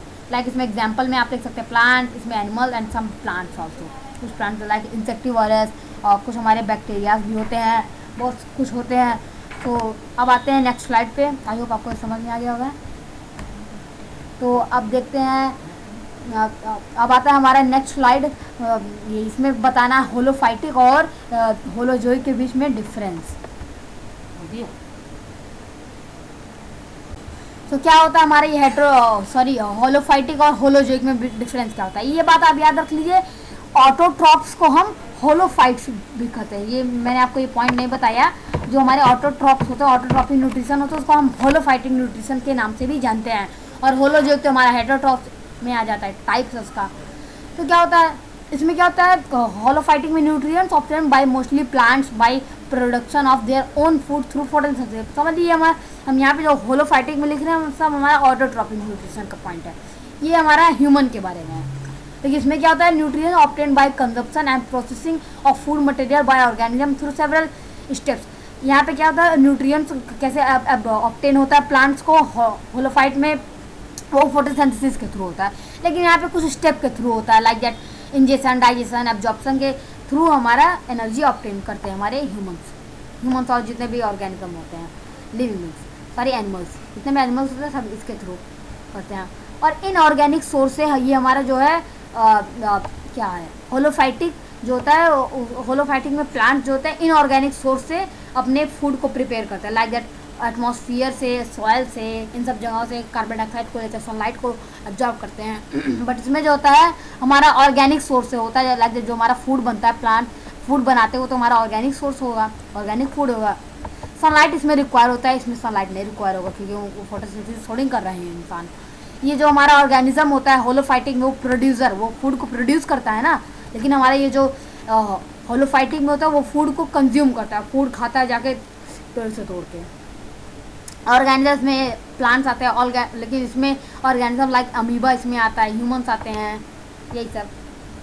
अब बताना है डिफाइन पूरा डेफिनीसन है सेप्रोफाइटिक, पैरासाइटिक, कहाँ गया, holozoic and holozoic nutrition with example. What do you mean by saprozoites and saprophytes भी क्या होता है, ये भी आपको बताना है, ये सब पॉइंट्स है।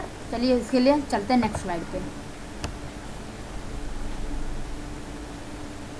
सो यस, हाँ, सेप्रोफाइटिक न्यूट्रिशन और सेप्रोट्रॉफिक न्यूट्रिशन दोनों एक होता है, ये याद रख लें, सेप्रोफाइटिक और सेप्रोट्रॉफिक एक होता है। सेप्रोफाइटिक वही होता है, it is the mode of, ये हमारा हेटेरोट्रॉफिक न्यूट्रिशन होता है जिसमें फूड ऑर्गेनिक रिमेन्स ऑर्गेनिक से निकाला जाता है, लाइक डेड ऑर्गेनिज्म से निकाला जाता है फूड को, या फॉलन लीव्स या ब्रोकन ट्विग्स, टहनियाँ टूट जाती फूड आर्टिकल, सड़े गले चीज़ों से, खाने से, वेजिटेबल से, इन सब चीज़ों से हमारा न्यूट्रिएंट्स निकाला जाता है, लाइक मशरूम हो गया, चिली मुनास हो गया, न्यूटिया हो गया, सब हमारा सेप्रोफाइटिक न्यूट्रिशन होता है। पैरासाइटिक क्या होता है, it's a mode of nutrition in which living organism obtain food from living organism of another species. इसमें क्या होता है, दूसरे स्पीशीज है, कोई जुआ है तो जुआ के ऊपर नहीं जाके उनसे न्यूट्रिशन लेगा, वो जाके किसी अपने होस्ट पे जाएगा, लाइक दैट ह्यूमन पे जाता है, लाइस हमारा ह्यूमन पे जाता है, तो ऐसा ही होता है। The living organism which obtain food and shelter from another organism is called parasites. Some example are cuscuta, mosquito, plasmodium. मतलब दूसरे ऑर्गेनिज्म पे डिपेंड रहते हैं अपने फूड और शेल्टर के लिए, और without killing them they use to get the nutrition. Holozoic क्या होता है, it's the mode of heterotrophic nutrition which involve intake of solid pieces of food. इसमें क्या होता है, सॉलिड पीसेस फूड को हम इनटेक खाते हैं, since solid food is taken in holozoic is sorry, इसमें जो होता है हमारा सॉलिड फूड जो होता है उसको अंदर लिया, टेकन मतलब कि अंदर लिया जाता है, खाया जाता है। और फिर holozoic nutrition is also called ingestive nutrition, इसको कहते हैं, मतलब इसमें इंजेक्शन हो रहा है, फूड का इंजेक्शन हो रहा है, एंड देन डाइजेशन भी होगा। Some example like elephant, tiger, human, other animals also. Saprozoites क्या होता है, organism performing saprotrophic nutrition in animals. देखिए दो टाइप में होता है, जो हमारा सेप्रोफाइटिक होता है वो दो में होता है, प्लांट्स में भी होता है, एनिमल्स में भी होता है। तो उसमें क्या होगा, जो हमारा एनिमल्स में होता है, जो एनिमल्स में हमारा एनिमल्स में कुछ एनिमल्स होते हैं जो डेड एंड डिकेइंग मटेरियल से अपने न्यूट्रिएंट्स को कैप्चर करते हैं, उसे हम क्या कहते हैं, सेप्रोजोइट्स कहते हैं। Organism performing saprotrophic nutrition in animals, जो ऑर्गेनिज्म हमारा सेप्रोट्रॉफिक न्यूट्रिशन एनिमल से परफॉर्म करता है उसे हम सेप्रोजोइट्स कहते हैं। For example चिलीमोनास। सेप्रोफाइट्स क्या होता है, organism performing saprotrophic nutrition in plant, जो हमारा प्लांट में सेप्रोट्रॉफिक न्यूट्रिशन होता है उसे हम क्या कहते हैं, उसे हम कहते हैं सेप्रोफाइट्स। ओके, उसे हम सेप्रोफाइट्स कहते हैं। आई होप आपको ये समझ में आ गया होगा, लाइक न्यूटिया, मोनोट्रोपा। एंड देन अब आता है अलग अलग स्टेप बताना है अमीबा में कैसे कैसे फूड जो है हमारा कैसे कैसे फूड पास होता है। पहला होता है हमारा, देखा जाए अमीबा में पहला अलग अलग स्टेप में, पहला होता है इंजेक्शन, मतलब फूड को अंदर लिया जाता है, टेम्परेरी फिंगर लाइक प्रोजेक्शन, जो हम जिसे हम स्यूडोपोडिया कहते हैं, उसके थ्रू हमारा फूड वो ऐसे बन जाता है, और कुछ सीलिया टाइप का बन जाता है, सी टाइप का बन जाता है, सी टाइप का रहेगा और उसमें फूड एंटर करता है और वो उसी को कैप्चर कर लिया जाता है। एंड देन अब हमारा फूड अंदर चला गया, अब डाइजेशन होगा, उसको जो फूड रहेगा कॉम्प्लेक्स सब्सटेंस रहेगा उसको सिंपलर में चेंज कर दिया जाएगा। एंड देन एब्जॉर्प्शन, फूड में से जितने भी इम्पॉर्टेंट न्यूट्रिएंट्स रहेगा उनको एब्जॉर्ब कर लिया जाएगा अमीबा के बॉडी के थ्रू। एंड एसिमिलेशन होगा, मतलब कि जो फूड का जो इम्पॉर्टेंट पार्ट्स होगा, इम्पॉर्टेंट जो निकला हुआ है जो न्यूट्रिएंट्स होगा वो क्या होगा, साइटोप्लाज्म का एक पार्ट बन जाएगा, साइटोप्लाज्म में वो घुल जाएगा। ये एक ही सेल का होता है अमीबा में जब एक ही सेल उसमें साइटोप्लाज्म भी होगा तो साइटोप्लाज्म में वो जाके मिक्स हो जाता है। एक्सेलेशन मतलब कि जो सॉरी यहाँ एक्सेलेशन यहाँ पे इजेशन नहीं सही सॉरी तो यहाँ पे क्या होता है, रिमेनिंग मतलब जो हमारा अनडाइजेस्टेड फूड जो बचता है उसको एक्सेलेशन के थ्रू आउट कर दिया जाता है बाहर से। चलिए मैं आपको पूरा फिगर्स के थ्रू मैं आपको समझाता हूँ। अब यहाँ पे आप देखिए, डायग्राम ऑफ अमीबा। ये देखिए, ये हमारा फूड है ना, ये फूड है और ये अमीबा है। तो क्या हो रहा है, ये देखिए सीलिया टाइप का स्ट्रक्चर बना लिया, सीलिया सी टाइप का स्ट्रक्चर बना लिया, जैसे फूड इसके अंदर आ गया। और ये क्या करेगा, फिर धीरे धीरे इसको ढक देगा, फूड अंदर आ गया, एंड देन फूड धीरे धीरे पास हो गया, पास होके यहाँ तक आ जाएगा। फूड हमारे साइटोप्लाज्म में मिक्स होकर जो हमारा वेस्ट रहेगा वो बाहर निकल जाता है। ओके, अब आता है डिस्क्राइब द प्रोसेस ऑफ जो हमारा न्यूट्रिशन होता है उसको पैरामीशियम में कैसे होता है। पैरामीशियम में भी वही प्रोसेस होता है, बस उसका जो फूड ऑब्टेन का सिस्टम होता है वो एक डेफिनिट शेप से फूड ऑब्टेन करता है। क्यों करता है, क्योंकि उसका एक शेप है। अमीबा का तो कोई शेप नहीं, इसलिए वो चाहे इधर से फूड ऑब्टेन का फूड ले सकता है, इधर से ले सकता है, इधर से कहीं से भी फूड ले सकता है। लेकिन पैरामीशियम का एक शेप होता है कि हाँ, जैसे इंसान का होता है वो मुँह से फूड लेगा, मुँह से माउथ से फूड को एंटर करेगा और कहीं से करेगा ना, उसी टाइप का पैरामीशियम होता है। Paramecium which is unicellular organism, unicellular होता है। उस सेल के पास एक डेफिनिट शेप होता है, उसका शेप होता है, उसमें क्या होता है, फूड एक स्पेसिफिक स्पॉट से लिया जाता है, एक जगह से लिया जाता है। Food is moved to this for a while, food is move to this spot by the movement of cilia which cover the entire surface of the cell. Food जो है हमारा सीलिया के थ्रू हमारा मूव करता है। सीलिया जैसे हमने अमीबा में देखा उसमें भी होता है, लेकिन वो एक होता है, उस जगह से हमारा फूड मूव करता है। अब देखा जाए function, what is the function of salivary gland, जो हमारा सलाइवा होता है, लार जिसको कहते हैं हिंदी में, उसका क्या फंक्शन होता है, क्या यूज होता होगा। तो पहला होता है due to presence of mucus and water, saliva make the food soft and slippery. जो हमारा फूड बहुत कॉम्प्लेक्स होता है, जब हम उसको इनटेक करते हैं, लेते हैं, हमारे सलाइवा में क्या क्या होता है, म्यूकस होता है और वाटर होता है, उसके कारण हमारे फूड जो होता है वो सॉफ्ट बन जाता है और स्लिपरी, मतलब एकदम सरकने वाला फूड है, स्लिप हो जाता है एकदम, वो एकदम सॉफ्ट हो जाता है फूड। और हमारा क्या होता है, वो जो हमारा सलाइवा होता है उसमें हमारा लाइसोजाइम पाया जाता है, लाइसोजाइम जो हमारा एंटी माइक्रोबियल एंजाइम होता है। फूड को इसलिए कहा जाता है लार को ना, कभी पानी पीना जाए तो एक एक घूंट पीना चाहिए, क्योंकि जो उसमें लार होता है ना वो हमारे बॉडी में जाएगा, और वो लार क्या होता है, उसमें लाइसोजाइम पाया जाता है जो हमारा एंटी माइक्रोबियल, मतलब कि वो जो हमारा होता है बैक्टीरिया वक्टीरिया इन सबको मारने में हेल्प करता है। क्या करता है ये lysozyme is anti microbial enzyme which kills, जब जो बैक्टीरिया को मार देता है, उसके फूड में जो फूड का आप इंटेक करते हैं, लेते हैं, तो उसमें जो बैक्टीरिया होगा वो सब इसके थ्रू लाइसोजाइम के थ्रू किल कर दिया जाता है। एंड देन तीसरा फंक्शन होगा हमारा the digestive enzyme ptyalin and और salivary amylase act on starch and glycogen of cooked food and charges the same into sweet sugar called maltose. बता रहे कि जो है जो हम फूड जब लेते हैं और फूड में जो हमारा कार्बोहाइड्रेट होता है फूड में, वो कार्बोहाइड्रेट इसी के थ्रू पहले पचता है। सबसे पहले डाइजेशन हमारा फूड माउथ से शुरू हो जाता है, सलाइवरी वो सबसे पहले होता है हमारा कार्बोहाइड्रेट का डाइजेशन, जिसमें क्या होता है सलाइवरी एमाइलेज या पेटाइलिन जो होता है वो स्टार्च, जिसको हम स्टार्च कहते हैं, वो क्या करता है, वो जो फूड रहता है ना, फूड में उसके साथ मिक्स हो जाता है, उसके कारण और बना देता है स्वीट शुगर, जिसको हम माल्टोज कहते हैं। फूड देखिए जब आप रोटी ज़्यादा देर तक चबा लेते हैं तो देखिए वो मीठा मीठा लगता है। क्यों लगता है, क्योंकि वो सलाइवरी एमाइलेज के साथ रिएक्ट कर, क्योंकि रोटी में हमारा कार्बोहाइड्रेट होता है। ओके, और सलाइवा हमारे दांतों को साफ करने में हेल्प करता है। और ये जो हमारा सलाइवा होता है, इसमें हमारे जो केमिकल्स होते हैं फूड में इसके सलाइवा में जो हमारे केमिकल्स होते हैं वो क्या करता है, वो हेल्प करता है फूड को टेस्ट करने में हेल्प करता है। और ये जो हमारा बकल कैविटी होता है, लिप्स और टंग, इन सबको गीला रखने के लिए हमारा हेल्प करता है सलाइवा। सलाइवा में से जो वाटर निकलता है, म्यूकस निकलता है, वो हमारे लिप्स को और होठ को और बगल कैविटी, टंग को, जीभ को, इन सबको गीला रखने में हेल्प करता है सलाइवा। और प्रॉपर फोनेशन मतलब कि बोलने में हमारे हेल्प करता है। जब हमारा मुंह सूख जाता है, ज़्यादा हम बोल देते हैं, तो पानी पीते हैं ना, तो हमारा सलाइवा तो बढ़ने लगता है। अब बता रहे सलाइवा का स्टार्च पे कैसे एक्शन होता है, कैसे हमारा सलाइवा हेल्प करता है स्टार्च को पचाने में, स्टार्च को डाइजेस्ट करने में। तो वो आप प्रैक्टिकल है, आप स्क्रीनशॉट ले सकते हैं, आपको सारा वीडियो मिल जाएगा, बस आप यूट्यूब पे जाके यही सर्च कीजिएगा the action of the saliva on starch the ultimate education, आपको तुरंत चैनल से मिल जाएगा। ओके, तो ये भी पूरा हमारा वही है,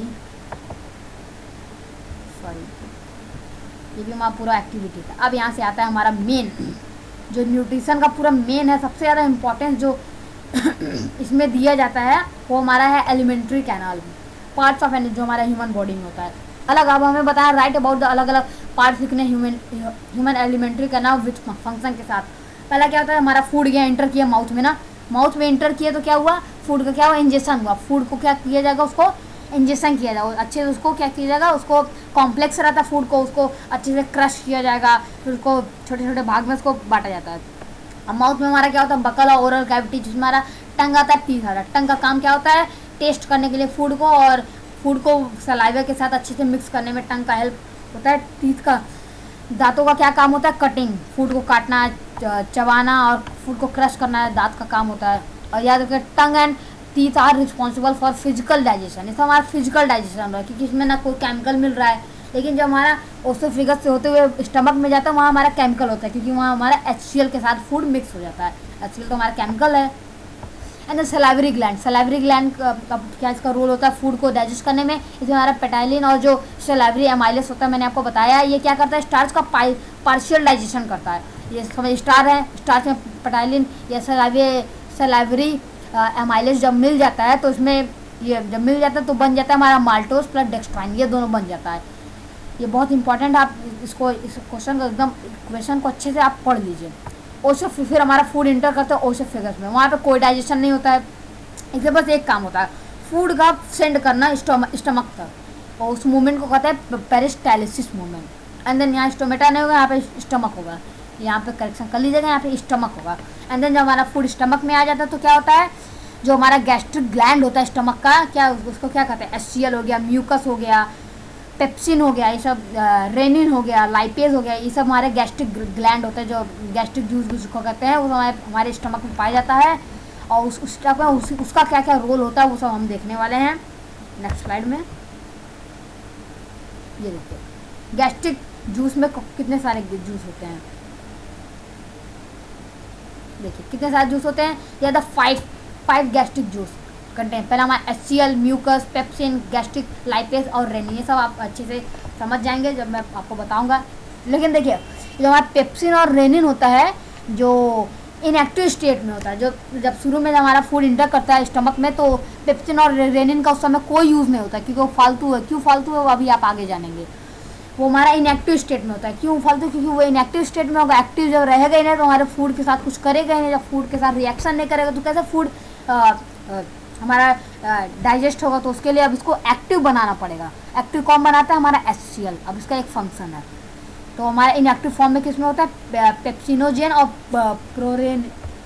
प्रोरेनिन। ओके, अब HCl का क्या फंक्शन होता है, ये हमारे फूड को सॉफ्ट बनाता है। पहला चीज़, फूड को एसिडिक बनाता है। HCl क्या है, एसिड है, तो फूड को एसिडिक बनाएगा। क्यों एसिडिक बनाएगा, proper functioning of pepsin.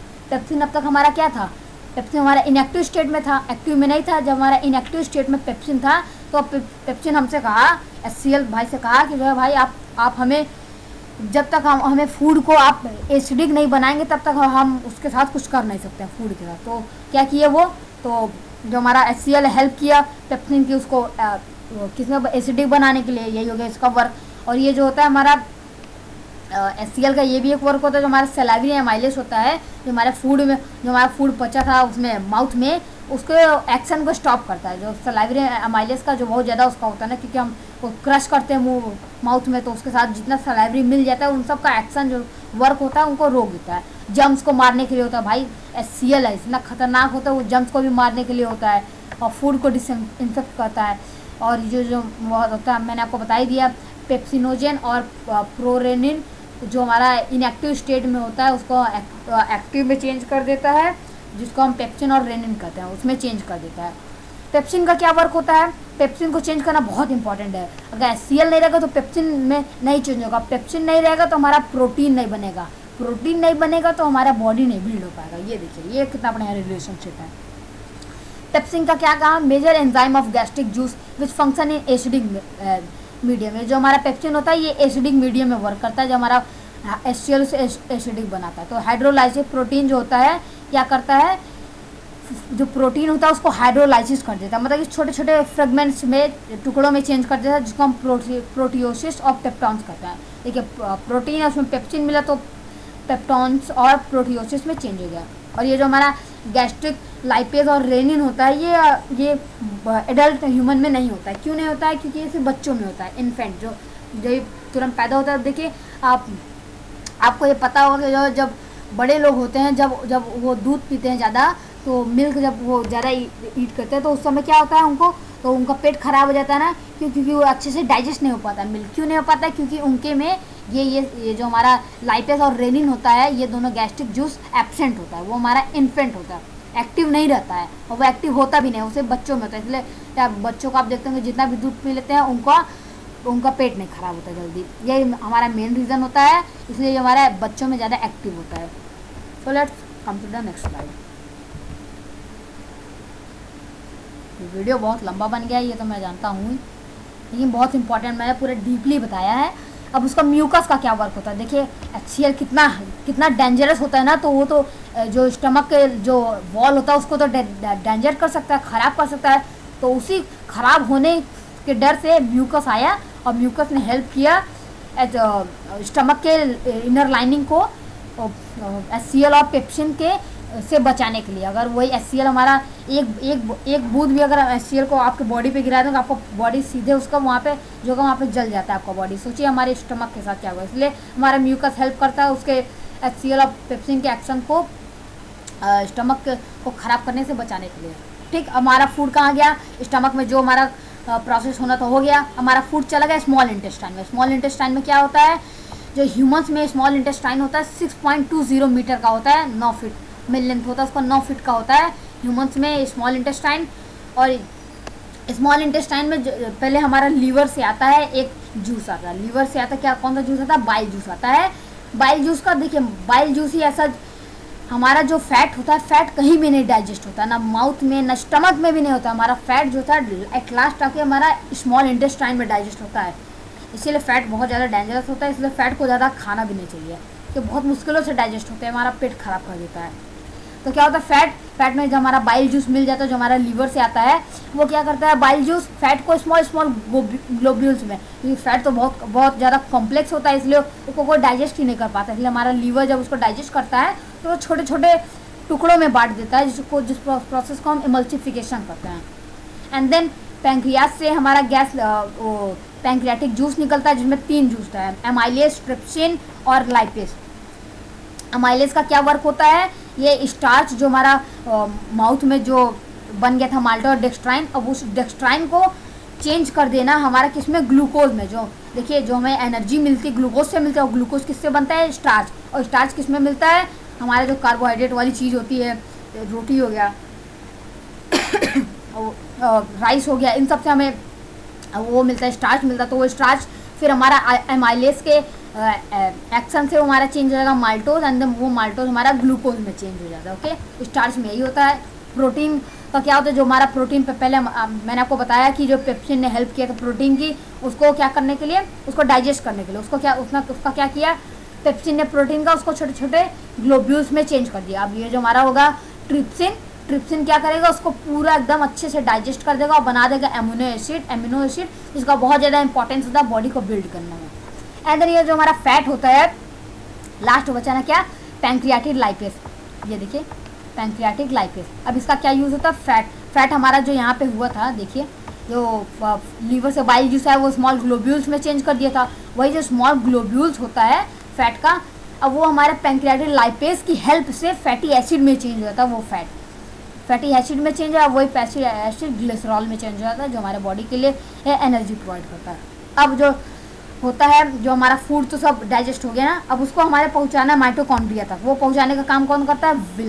Villi जो होता है, विलाई के कारण क्या होता है? हमारा फिंगर लाइक प्रोजेक्शन होता है ये टाइप का, for increasing the surface area of absorption. जो हमारा होता है, क्योंकि मैं आपको फिगर बना के शो करता हूँ तो आपको अच्छे से समझ में आएगा। ये देखिए ऐसे इस टाइप का कुछ होता है विलाई, ऐसे होगा, ऐसे होगा, ऐसे होगा, ऐसे होगा, ऐसे होगा, ठीक। और इसके यहाँ इसके इनर लाइनिंग में बहुत सारे ब्लड कैपिलरीज होती हैं जो फूड को कैरी करती हैं, जो न्यूट्रिएंट्स होता है उसको वो कैरी करेंगी और पहुँचाएंगी हमारे ईस्ट सेल तक पहुँचाती है। और इससे क्या होता है ना, इससे हमारा लार्ज सरफेस एरिया बढ़ जाता है इस विलाई का। आप पूछेंगे कैसे बढ़ता है, चलिए मैं आपको बताता हूँ।